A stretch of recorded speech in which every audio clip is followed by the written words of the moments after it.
ils voient qu'on est passionné, donc ils ont envie de nous suivre, ils ont envie de voir notre progression, etc. Et c'est pour ça. Il y a des jeunes, ils m'envoient des messages pour savoir comment on fait pour avoir pas mal de clics. Et moi, je leur réponds, bah, si t'es passionné, ça viendra, quoi. Ouais. D'accord, c'est donc ça la passion.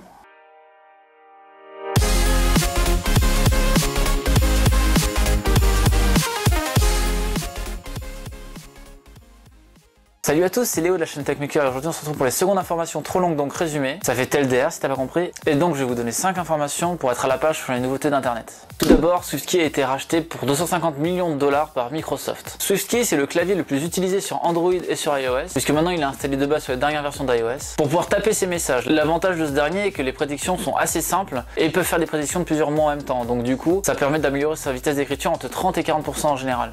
Il faut se rappeler que cette application elle est gratuite uniquement depuis 2014. Avant cette application était payante. Maintenant le seul truc qui est gratuit ce sont les skins en fait, justement les différents habillages du clavier. Le fait que Microsoft rachète ce genre d'application est surtout pour profiter de l'intelligence artificielle de ce dernier. Effectivement cette dernière étant extrêmement développée avec tout ce que les utilisateurs ont pu faire dessus, va soit leur donner une base d'utilisateurs et donc du coup restreindre ces utilisateurs à avoir un compte mail Outlook justement pour pouvoir utiliser SwiftKey, ou alors utiliser cette base d'utilisateurs pour pouvoir justement faire du tracking. Le second point ça va être un point youtubeur. La semaine dernière c'était Finebros, cette semaine ça va être Mad Podcast. On peut faire en sorte que ce soit un pendant moqueur la semaine prochaine. Donc pour résumer l'histoire, Mad Podcast c'est un podcasteur dans la même veine que Cyprien, Mister V ou bien Norman, qui fait des podcasts sur des trucs extrêmement intéressants. Par exemple, 10 trucs sur moi. Comment utiliser Snapchat?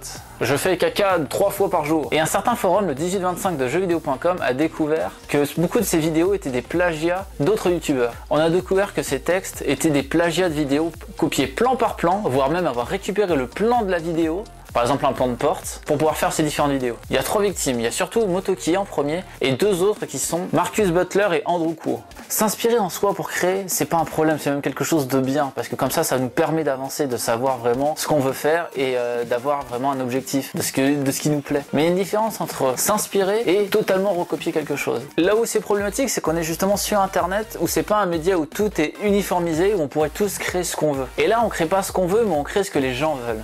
Et évidemment, pourquoi il y a autant de joueurs de jeux ou qu'il y a autant de podcasteurs, c'est parce que ce que les gens veulent et parce qu'il y a beaucoup une communauté jeune qui vont aller voir ce genre de vidéos. Quand on va taper Snapchat sur la barre de recherche, on va tomber sur 10 millions de vidéos de mecs qui sont en train de rouvrir des Snapchat et ça fonctionne. Et vu que ça fonctionne, d'autres vont le faire. Et je trouve ça extrêmement dommage qu'on en arrive là tout de même. Il n'y a pas que des vidéos qu'il a recopiées, il y a aussi des textes. Par exemple, on a découvert qu'un tweet du 13 novembre a été recopié sur quelqu'un d'autre, justement 3 heures après, et au mot par mot. Je veux bien qu'il y ait beaucoup de tweets à propos des fusillades, mais là, mot par mot, ça reste très compliqué. Ou alors il y a une très grosse coïncidence. Je pense que la morale de cette histoire, c'est que déjà il faut arrêter d'en parler parce que ce bad buzz il va en profiter malheureusement. Il n'était pas si connu que ça, il avait un demi-million d'abonnés, mais pour autant du coup ça lui permet d'avancer en soi, parce qu'il y a beaucoup de gens qui avancent avec le bad buzz. Et malheureusement, même si concrètement beaucoup de gens le détestent, ça lui il s'en fout derrière. C'est un petit peu le syndrome Nabila, beaucoup de gens détestent Nabila, mais pour autant elle est extrêmement populaire. Et c'est pour ça qu'il faut éviter de faire ce genre de choses, et de laisser la justice régler ce problème de plagiat. Et enfin, n'oubliez pas qu'on est sur internet, c'est pas parce que vous avez fait un truc il y a 3-4 ans qui est malsain que pour autant ça ressortira jamais. Soyez fiers de tout ce que vous faites. Oh la vache, après ce point, je sais pas comment je vais faire.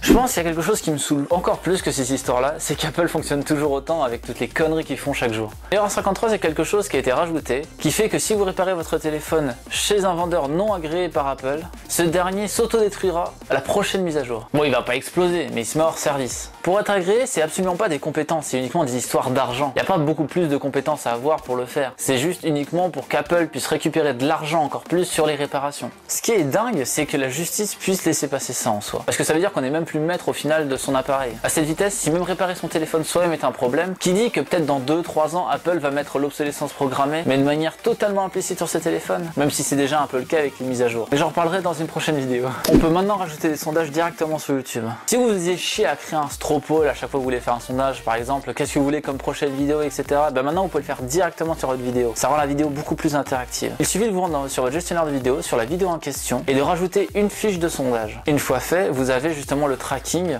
directement sur votre page de gestionnaire de vidéo. C'est super intéressant au niveau de l'interaction des utilisateurs et je vous conseille vraiment de regarder comment ça peut fonctionner et si ça vous intéresse. Pour la peine, je vais même en laisser un de ce côté pour vous dire si cette fonction vous intéresse ou non. Pour finir, on a découvert qu'Einstein avait encore une fois raison. Cette fois-ci sur les théories des ondes gravitationnelles gravitationnelles. Les ondes gravitationnelles, c'est le fait justement que l'espace-temps puisse se courber, par exemple par rapport au soleil ou surtout par rapport aux trous noirs. Par exemple, la fusion de deux trous noirs courbe l'espace-temps. Je ne suis pas astrophysicien, mais apparemment le fait que cette théorie se révèle juste va permettre au calcul de ces derniers d'être beaucoup plus juste et de savoir comment fonctionnent ces fameux trous noirs, sur lesquels nous avons encore beaucoup de suppositions.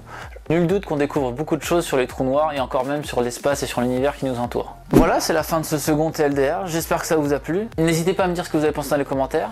Si vous voulez vous intéresser un peu plus à chacun des sujets, je mets des liens dans la description pour que vous puissiez y jeter un œil. Si vous avez aimé la vidéo, n'hésitez pas à la partager et à me suivre sur les différents réseaux sociaux qui se trouvent aussi dans la description. C'était Léo de la chaîne TechMaker et surtout, n'arrêtez jamais d'apprendre. Salut!